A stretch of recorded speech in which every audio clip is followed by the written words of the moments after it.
સ્વાધ્યાયનો 18મો દાખલો. Hydrogen પરમાણુમાં electron પ્રોટોનથી 0.13 આર્મસ્ટ્રોંગના અંતરે રહીને કક્ષાએ ગતિ કરે છે. આ તંત્રની વિદ્યુત સ્થિતિ ઉર્જા EVમાં ગણો. ચાલો હવે વિદ્યુત સ્થિતિ ઉર્જા શોધવાની છે ઇલેક્ટ્રોનોને. તો પ્રોટોનથી કે ન્યુક્લિયસથી r અંતરે રહેલા ઇલેક્ટ્રોનથી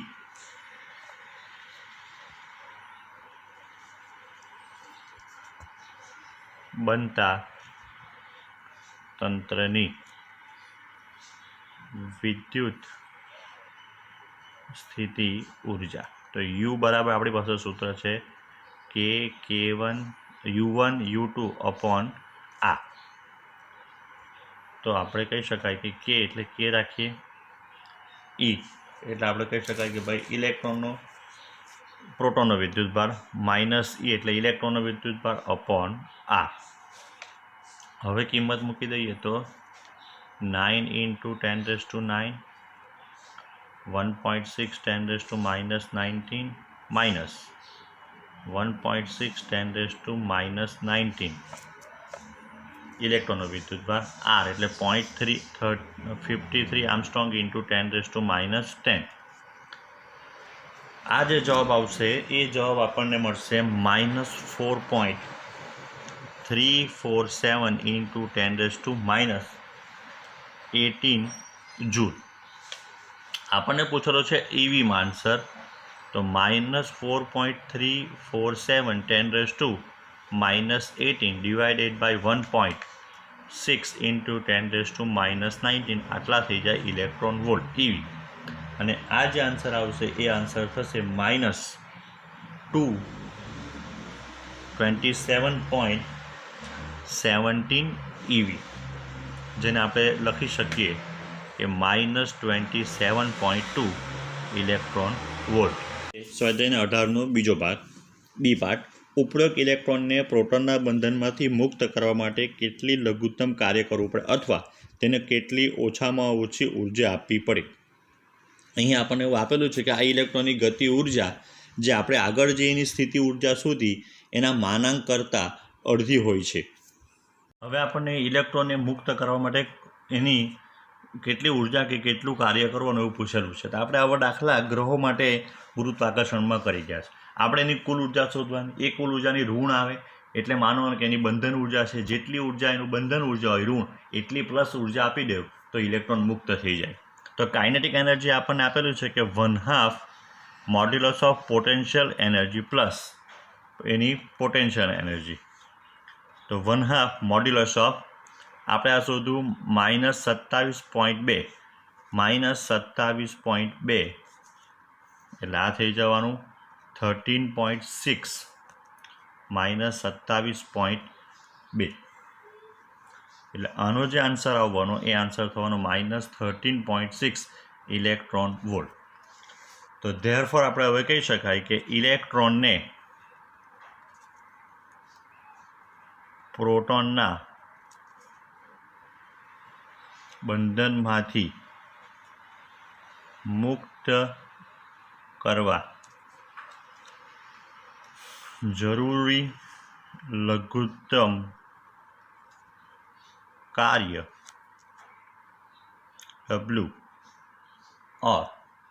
W મિનિમમ ઓર જે ઉર્જા જે છે એ કેટલી થવાની, તો 13.6 electron volt.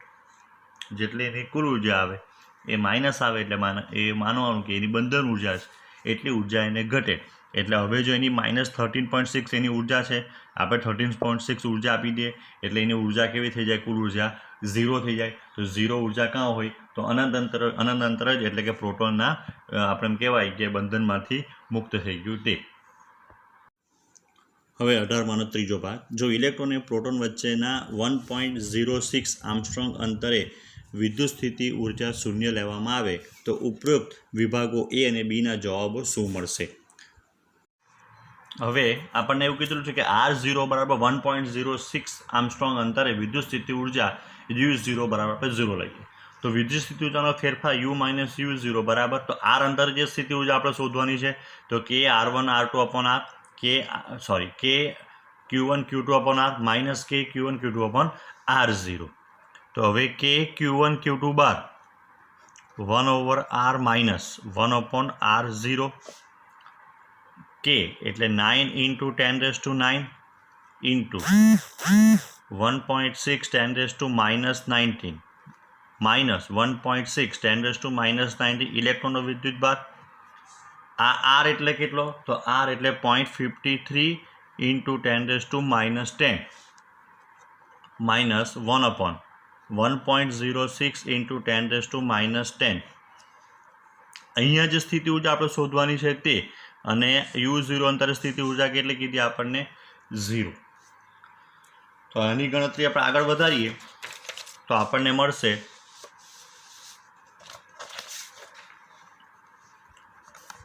U is equals to -21.7 into 10⁻⁻19 joule. So therefore U is equals to -21.7 10⁻⁻19 divided by 1.6 10⁻⁻19. આ થઈ ગયું ઇલેક્ટ્રોન વોલ્ટ. તો therefore U is equals to આપણને મળશે -13.6 અથવા 56 ઇલેક્ટ્રોન વોલ્ટ, જે આપણે આગળ જે શોધ્યું U બરાબર -13.6 ઇલેક્ટ્રોન વોલ્ટની જેટલું આવે છે. R0 અંતરે ભલે આપણે વિદ્યુત સ્થિતિ ઊર્જા શૂન્ય લઈ લઈએ, પરંતુ ખરેખર તો અનંત અંતરે જ વિદ્યુત સ્થિતિ ઊર્જા શૂન્ય બને.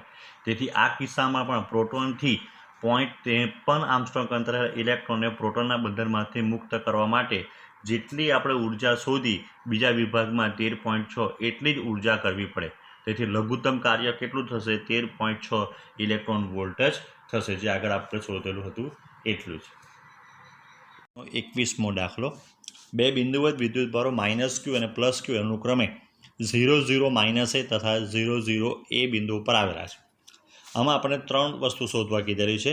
એમાં પહેલું આપણને કીધેલું છે કે આ તંત્રને કારણે બિંદુઓ 0 0 Z અને XY0 આગળ વિદ્યુત સ્થિતિમાન કેટલા મળશે. જે રીતે આપણને રકમ આપેલું છે, +Q વિદ્યુતભાર 0 0 એટલે કે Z અક્ષ ઉપર છે, ઉગમ બિંદુથીનું અંતર એ થશે A. -Q વિદ્યુતભાર 0 0 -A ઉપર છે, એટલે કે એનું અંતર તો A થવાનું. આપણને બે બિંદુઓ વિદ્યુત સ્થિતિમાન પૂછેલું છે. પહેલું જે આપણને પૂછેલું છે ખરેખર ડાયપોલની અક્ષ ઉપર થાય, તો P બરાબર 0 0 Z, એટલે કે ઉગમ બિંદુથી P બિંદુનું અંતર Z થવાનું, Z અક્ષ ઉપર. તો આ બિંદુ આગળ મારે વિચાર કરીએ તો આકૃતિમાં દર્શાવ્યા પ્રમાણે આપણે એવું કહી શકીએ કે બિંદુ Pનું +Q અને -Q થી અંતર કેટલું થશે? તો અહીંયા આખું અંતર કેટલું છે? Z જેટલું. આપણે તો આટલું જ અંતર જોઈએ, તો આ અંતર કેટલું થઈ જવાનું? તો એ જે અંતર જે છે એ અંતર અહીંયા Z - A થવાનું, અને -Q થી Pનું અંતર, તો અહીંયાથી Oનું અંતર A અને O થી Pનું અંતર Z, એટલે Z + A થશે. એટલે કે R1 બરાબર આપણને જે અંતર મળવાનું, R1 એટલે કોણ? +Q થી અંતર, અને -Q થી અંતર કેટલું થવાનું? તો +Q થી Z - A અને -Q થી Z + A. તો હવે આપણે એમ કહી શકાય કે ભાઈ વિદ્યુત સ્થિતિમાન બિંદુ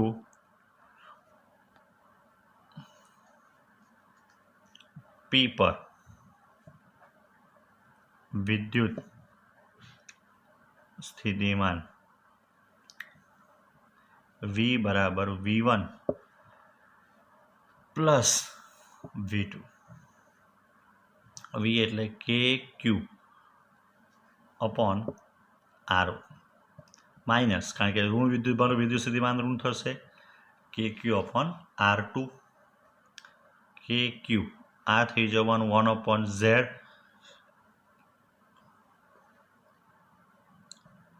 પ્લસ Z - A માઇનસ છેદમાં થવાનું Z + A.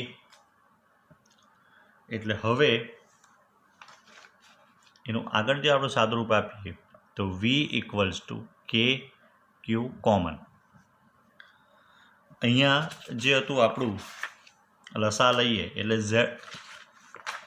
ઝેડ પ્લસ એ આ બાજુ જશે ને ઝેડ માઇનસ એ આ બાજુ જશે, એટલે Z plus A minus Z plus A divided by Z square minus A square, કારણ કે છેદમાં કેવું થવાનું લસામાં ઝેડ માઇનસ એ અને ઝેડ પ્લસ એ, એટલે આપણને જે મળવાનું અહીંયા તો therefore V is equals to k q z cancel 2a divided by Z square minus A square, તો વી બરાબર 2q 2a divided by Z square minus A square, therefore V equals to આપણને જે સૂત્ર મળવાનું એ કે ક્યુ into 2 એટલે થઈ ગયો પી અપોન ઝેડ સ્ક્વેર માઇનસ એ સ્ક્વેર. તો પી બિંદુ આગળ ડાયપોલની અક્ષ ઉપર આપણને વિદ્યુત સ્થિતિમાન જે છે એ આટલું મળશે. હવે આપણને બીજું પૂછેલું છે કે પી બરાબર XY0 બિંદુ આગળ, તો XY0 એટલે કે XY સમતલમાં બિંદુ આવવાનું. હવે જો આપણે વાય અક્ષને જોવા જઈએ તો વાય અક્ષ એ XY સમતલને કેવો થવાનો લંબ, બરાબર છે. પણ ખરેખર એવું બરાબર જોવા જઈએ તો આ જે એમ કહેવાય ડાયપોલ ઝેડ અક્ષ ઉપર છે, XY સમતલ કોણ બનશે તો XY સમતલ જે છે એ ડાયપોલનું વિષુવવૃત્તીય સમતલ બનશે. અહીંયા વચ્ચે એક્ઝેટના મધ્યમાંથી પસાર થશે. કેમ તો જો ઉપર બી એ છે નીચે બી એ છે, એટલે એક્ઝેટના મધ્યમાંથી XY સમતલ આખું પસાર થવાનું. આપણે ધારો કે આ જે આપણે વિચાર કરીએ કે આ બોલપેન જે છે એ ઝેડ અક્ષ છે ને આ થવાનું XY સમતલ, XY સમતલને લંબ થાય ઝેડ અક્ષ, બરાબર છે. પણ ઝેડ અક્ષને લંબ કોણ થવાનું આખું XY સમતલ, જે વિષુવવૃત્ત રેખા આપવાનું. વિષુવવૃત્ત માટે આપણે ભણી ચૂક્યા છે કે ડાયપોલના વિષુવવૃત્ત ઉપર શું થાય તો વિદ્યુત સ્થિતિમાન કેવું થાય, જે આપણે ડિસ્કસ કર્યું એ લખી દીધું છે. અહીં આપેલા બે વિદ્યુતભારોથી બનતી ડાયપોલની અક્ષ એ ઝેડ અક્ષ છે, તેથી આ અક્ષને લંબ હોય અને ડાયપોલના મધ્ય બિંદુઓમાંથી પસાર થતું XY સમતલ વિષુવવૃત્તીય સમતલ બનશે, જેના પર આવેલ PXY0 જેવા દરેક બિંદુનું પ્લસ ક્યુ અને માઇનસ ક્યુથી અંતર કેવું થાય સમાન હોવાથી વીપી બરાબર V1 પ્લસ V2, તો કે ક્યુ અપોન R1 માઇનસ કે ક્યુ અપોન R2 બરાબર 0, કારણ કે R1 બરાબર કેવું થઈ ગયું R2. હવે પ્રસ્તુત કિસ્સામાં ઉગમ બિંદુથી મોટા આર અંતરે જ્યાં r by A much greater than a, એટલે કે આપણે એમ કહી શકાય કે જે પી બિંદુ જે છે એ પી બિંદુ ઘણું દૂર છે એની સાપેક્ષે, ત્યારે વિદ્યુત સ્થિતિમાનનું સૂત્ર મેળવો. સી સૂક્ષ્મ પરીક્ષણ વિદ્યુતભારને એક્સ અક્ષ પર 500 બિંદુએથી -700 બિંદુ પર લઈ જવા માટે કેટલું કાર્ય કરવું પડશે. અત્રે એક્સ અક્ષ સિવાયના અન્ય કોઈપણ માર્ગ માટે કાર્યનું મૂલ્ય બદલાશે. ક્વેશ્ચનમાં બી ભાગમાં આપણે જોઈ ગયા છે કે આપણને એવું કીધેલું છે કે આપણે જ્યાં સૂત્ર તાર્યું એની અક્ષ ઉપર વિદ્યુત સ્થિતિમાન શોધવાનું, તો એ સૂત્ર આપણને કયું મળ્યું તો એ સૂત્ર આપણને મળ્યું વી બરાબર પ્લસ ઓર માઇનસ, ભલે ત્યાં પ્લસ હતું પણ પી બિંદુ ઉપર હોઈ શકે કે પી બિંદુ નીચે હોઈ શકે, એટલે plus or minus KP upon R square minus A square. હવે R much greater than A હોય એટલે કે R upon A much greater than 1 હોય તો આપણે કહી શકાય કે ભાઈ R square minus A square nearly equals to R square થશે, કારણ કે આપણે એ સ્ક્વેરને અવગણી શકીએ આરની સાપેક્ષે. તો આપણને જે સૂત્ર મળવાનું એ વી બરાબર plus or minus KP upon R square. આમ આ કિસ્સો કયો થશે તો V proportional to 1 upon R square પ્રમાણે. બીજામાં આપણને એવું કીધું સીની અંદર કે બિંદુ પી 500 તથા ક્યુ -700 આ બંને બિંદુ ક્યાં આવેલા છે એક્સ અક્ષ ઉપર આવેલા છે. આગળ આપણે ચર્ચા કરી કે એક્સ અક્ષ વાય અક્ષ અને XY સમતલ આ બધું કઈ જગ્યા ઉપર છે તો ડાયપોલની વિષુવરેખા ઉપર. ડાયપોલની વિષુવરેખા પર હોવાથી બધા જ બિંદુ આગળ સ્થિતિમાન કેવું થવાનું 0, એટલે વીપી બરાબર વીક્યુ બરાબર 0 થવાનું. આપણે ગઈકાલે કાર્યનું એક સૂત્ર જોયું હતું W બરાબર Q0 VQ માઇનસ VP, બધાનું સ્થિતિમાન સરખું 0 0, એટલે કાર્ય કેવું થાય 0, એટલે કોઈપણ પ્રકારના કાર્ય કર્યા સિવાય તમે કોઈપણ વિદ્યુતભારને P થી Q સુધી લઈ જઈ શકો.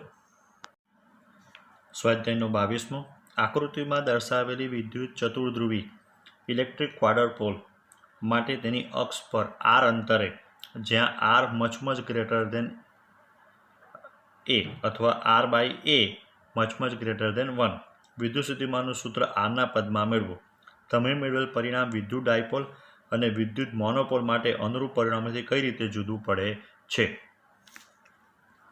હવે જે રીતના આપણને આકૃતિ આપી છે તે પ્રમાણે થોડુંક આપણે એમાં વધારેનું ગણતરી કરવા માટે, તો પહેલાં તો વિદ્યુત ચતુર્ધ્રુવી એટલે શું, તો આપણે વિદ્યુત દ્વિધ્રુવી જોઈ ગયા છે. તો જો અહીંયા પ્લસ માઇનસ આ એક ડાયપોલ, બંનેના ઋણ વિદ્યુત ભારો લગભગ એકબીજા ઉપર સંપાત થાય તે રીતના મૂકેલા છે. એટલે એક અક્ષ ઉપર બે ડાયપોલ મૂકેલી છે, જે આપણને વિદ્યુત ચતુર્ધ્રુવ અથવા ઇલેક્ટ્રિક ક્વાડરપોલ બને છે એમ કહેવાય. આ બે વચ્ચેનું અંતર એ એનું જે મધ્યબિંદુ છે ત્યાંથી અંતર આર આગળ જે બિંદુ પી છે ત્યાં આપણે વિદ્યુત સ્થિતિમાન શોધવાનું. એકદમ સાદામાં સાદી ભાષામાં વાત કરીએ તો બધું ભૂલી જાવ, ચતુર્ધ્રુવી આ તે 4 વિદ્યુતભાર છે, 4 વિદ્યુતભારને લીધે બિંદુ પી આગળ વિદ્યુત સ્થિતિમાન શોધવાનું છે. અને બિંદુવત વિદ્યુતભારથી વિદ્યુત સ્થિતિમાન શોધવા માટેનું સૂત્ર કયું છે, તો V = KQ/R. તો અહીંયા આપણે ઓલરેડી જો આને પહેલો વિદ્યુતભાર ધાર્યો R1, તો અહીંયાથી આટલું ડિસ્ટન્સ એ, અહીંયાથી આટલું ડિસ્ટન્સ બીજું R, એટલે R+ એ થઈ ગયું. આ બંને લગભગ એક જ બિંદુ છે એટલે R2 R3નું અંતર તે R જ થઈ ગયું. અને જે Q4 આપણો 4 જે છે વિદ્યુતભાર, તો એનાથી આટલું અંતર R છે, અહીંયા સુધીનું અંતર એ થઈ ગયું એટલે R - A. એટલે 4 વિદ્યુતભારને લઈને તમે એકવાર સૂત્રમાં કિંમત મૂકો ને એટલે ફિઝિક્સ પૂરું થઈ જાય, પછી બધું મેથ્સ છે. એટલે દાખલો ઓલરેડી મેં પહેલાં લખી દીધો છે, કારણ કે એમાં એક જ સ્ટેપમાં ફિઝિક્સ પૂરું થઈ જતું છે. તો જો બિંદુ P પાસે વિદ્યુત સ્થિતિમાન કેટલું થવાનું, V = V1 + V2 + V3 + V4, 4 બિંદુને લઈને આપણને જે સ્થિતિમાન મળવાનું એ સ્થિતિમાન આપણને મળવાનું. તો પહેલાં V = KQ1/R1, Q2માં બીજો વિદ્યુતભાર -Q છે, ત્રીજો બી -Q છે અને ચોથો છે તે +Q. KQ બહાર આવી ગયા. R1 એટલે આપણે અત્યારે લખેલું હતું ઉપર R1 એટલે, તો જરાક R1 એટલે કેટલું થવાનું, R + A. R2 ને R3 કેટલું થઈ ગયું, તો એ R છે, અને R4 કેટલું થઈ ગયું, R - A. હવે સાદામાં સાદું લસા લેવાનો છે. તો જો પહેલાં જ જોઈએ તો લસા કેટલો મળશે, તો પહેલાં જો આપણે જોઈએ તો લસા જે આપણને મળવાનું એ લસા R + A ને R - A. જે પહેલું પદ જે છે તેના છેદમાં R + A, એટલે એ સિવાયના કોણ આવી ગયું, R - A. બીજું પદ જે છે તે બીજા પદમાં R - A છે છેદમાં, એટલે R ને R + A લખવું પડે, માઇનસ અહીંયા R છે એટલે બાકીના બે પદ R + A ને R - A. આ કાઉન્સ છોડી કાઢ્યો, R² R × A same R² R + A, 2 R + A R - A, એટલે કે R² - A², છેદમાં બી સેમ R² - A², અવયવ આપણે કરી દીધું. હવે R² R - A તો લખેલું જ હતું, અહીંયા કાઉન્સ છોડીએ તો 2R² - 2A², એટલે R² A² જતા રહેવાના, સોરી R², અહીંયા આ R જતા રહેવાના. તો આપણી પાસે બચશે શું, તો આપણી પાસે જે બચવાનું એ V = K 2A² ખાલી બચવાનું, એટલે Q મેં અંદર લખી દીધો છે. ને હવે V = KQ, જ્યાં Q એટલે કોણ, તો 2Q × A², જેને ચતુર્ધ્રુવી ચાક માત્રા, જે આપણા માટે વિદ્યુત ડાયપોલ માટે કેટલું આવતું હતું, વિદ્યુત ડાયપોલ માટે Q × 2A, જ્યાં બે બીજા તો વિદ્યુત ભારોનું વચ્ચેનું અંતર. તો આપણે જો સરખાવી દઈએ બધી રીતે તો આ જે થવાનું 2QA² એ થવાનું વિદ્યુત દ્વિધ્રુવી ચાક માત્રા, ક્વાડર ડાયપોલ મોમેન્ટ કહેવાય. જો હવે આપણને એમ કીધું છે કે R > A હોય તો આપણે R² - A² = R³ થવાનું, કારણ કે R² ને સાપેક્ષમાં A² ને અવગણી કાઢીએ તો આપણને મળવાનું V = KQ/R³. આ કિસ્સામાં જે આપણને મળવાનું એ V ∝ R³ છે, જ્યારે વિદ્યુત દ્વિધ્રુવી અથવા મોનોપોલ માટે આપણને શું મળશે, V ∝ 1/R². જે આપણને પૂછેલું છે છેલ્લે કઈ રીતે જુદો પડે છે, તો આ રીતે જુદો પડે છે એમ કહી શકાય. ઉદાહરણ 4, આકૃતિમાં દર્શાવ્યા પ્રમાણે D જેટલી બાજુની લંબાઈવાળા ચોરસના શિરોબિંદુ ABCD પર અનુક્રમે +Q, -Q, +Q અને -Q બિંદુવત વિદ્યુતભારો ગોઠવણ કરવા માટે કરવું પડતું કાર્ય શોધો. B. હવે આ ચોરસના કેન્દ્ર E પર એક અન્ય બિંદુવત વિદ્યુતભારને ગોઠવવા માટે વધારાનું કેટલું કાર્ય કરવું પડશે. આ રીતે આપણને ચોરસ ABCDના 4 શિરોબિંદુ ABCD પર અનુક્રમે પ્લસ ક્યુ, માઇનસ ક્યુ, પ્લસ ક્યુ અને માઇનસ ક્યુ વિદ્યુતભાર મૂકેલા છે. આપણને એવું પૂછેલું છે કે આ બધા વિદ્યુતભારને ગોઠવવા માટે કરવું પડતું કાર્ય કેટલું. તો જેટલું આપણે કાર્ય કરીશું એ શું થશે, આ તંત્રની સ્થિતિ ઉર્જા રૂપે સંગ્રહશે. બાજુનું માપ તો ડી છે, પણ ડી બાજુવાળા જે ચોરસ હશે એના વિકર્ણની લંબાઈ કેટલી આવે, તો એ √2D જેટલી થાય. d² વત્તા d² એટલે 2d², એનું વર્ગમૂળ એટલે √2D થવાનું પાયથાગોરસ પ્રમાણે. તો હવે કુલ સ્થિતિ ઉર્જા આપણે શોધવાની છે. તો કુલ સ્થિતિ ઉર્જા U બરાબર, તો અહીંયા 4 વિદ્યુતભારો છે તો કેટલી જોડ બનશે, તો 4 એટલે n × n-1/2, તો n બરાબર 4 ગુણ્યા 3 એટલે 12/2 એટલે 6 જોડ બનશે. તો એ 6 જોડ કઈ બનશે, તો પહેલાં U12 પહેલાં બીજાનું, U13, U14 plus U23 plus U24, છેલ્લી કઈ થઈ ગઈ U34. આમ આપણને 6 જે છે જોડ મળશે. તો ધેરફોર હવે આપણે ગણતરી કરીએ તો એ ગણતરી કરવા માટે આપણે આકૃતિનો ઉપયોગ કરવો પડશે. તો આકૃતિની અંદર આપણે જોવા જઈએ તો પહેલાં U, તો પહેલો વિદ્યુતભાર ધારો કે આ ગણીએ તો એના માટે આ બીજો થવાનો, આ ત્રીજો અને આ ચોથો. તો એના માટે K સૂત્ર કયું છે, K Q1 Q2, તો Q1 પ્લસ થવાનું, Q2 માઇનસ એટલે પ્લસ Q માઇનસ Q. એ બે વચ્ચેનું અંતર કેટલું થવાનું, D પ્લસ K, આ પ્લસ Q આ બી પ્લસ Q એટલે Q ઇન્ટુ Q. એ બે વચ્ચેનું અંતર થવાનું √2D, કારણ કે એ લોકો બંને વિકર્ણના છેડા ઉપર છે. હવે 1/4 એટલે આ પ્લસ Q આ માઇનસ Q અને બે વચ્ચેનું અંતર થવાનું D એટલે plus K plus Q minus Q divided by D. એ જ રીતે બધા મૂકતા જે બાકીના, તો K આ બીજો વિદ્યુતભાર બીજો અને ત્રીજો, તો minus Q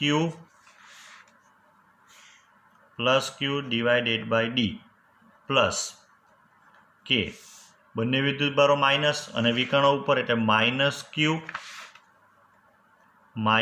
Q divided by √2D અને છેલ્લું પદ પ્લસ આ ત્રીજો ને આ ચોથો, બંને બાજુના અંત્યબિંદુઓ થવાના એટલે એક માઇનસ Q છે અને એક plus Q divided by D.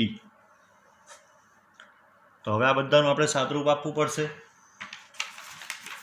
તો પહેલાં બધામાંથી Q જે છે તે કોમન નીકળી જવાનું એટલે Q², KQ² બધામાંથી કોમન નીકળી જશે. તો એ જે થવાનું કે therefore U is equals to KQ² તો બધામાંથી બહાર આવવાનું, અંદર જે બચી જવાનું તે લખીએ આપણે. તો એ પહેલાંની અંદર જે થવાનું એ -1/D, જે આપણું પહેલું સ્ટેપ હતું એ પહેલા સ્ટેપનો વિચાર કરીએ તો KQ² તો બહાર આવી ગયો, માઇનસ Q છે એટલે 1/D પ્લસ બંને પ્લસ વિદ્યુતભાર છે એટલે 1/√2D માઇનસ એક પ્લસ છે એક માઇનસ છે એટલે -1/D, ફરી પાછું એક પ્લસ એક માઇનસ એટલે -1/D, બંને પ્લસ એટલે પ્લસ 1/√2D, એક પ્લસ એક માઇનસ -1/D એટલે 1/D વાળા 4 પદ થવાના. જે 1/D જે છે એ 1/D વાળા કેટલા પદ થશે, 4 પદ. તો ધેરફોર હવે આપણે કહી શકીએ કે therefore U is equals to KQ² by D, 4 -4 plus આ થઈ જવાના 2/√2, તો તો ધેરફોર યુ બરાબર KQ² / D.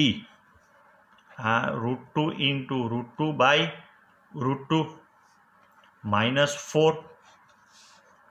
Therefore U is equals to KQ² divided by D. એક √2 કેન્સલ -4. આપણો આ આન્સર આવશે. હા બરાબર છે. જે બુકમાં આન્સર આપેલો છે તે કંઈક આવો છે. યુ બરાબર KQ² / D. 4 - √2 લખીએ તો આગળ થઈ જવાનું માઇનસ. હવે બીજામાં આપણને એવું કીધેલું છે કે આપણે અનંત અંતરેથી ઈ બિંદુ પર વધારાનું વિદ્યુતભાર લાવવા માટે કરવું પડતું કાર્ય કેટલું. તો કાર્યનું સૂત્ર છે Q ઇન્ટુ V, એટલે V એટલે વિદ્યુત સ્થિતિમાન. તો આપણે એવું લખી શકાય કે ધેરફોર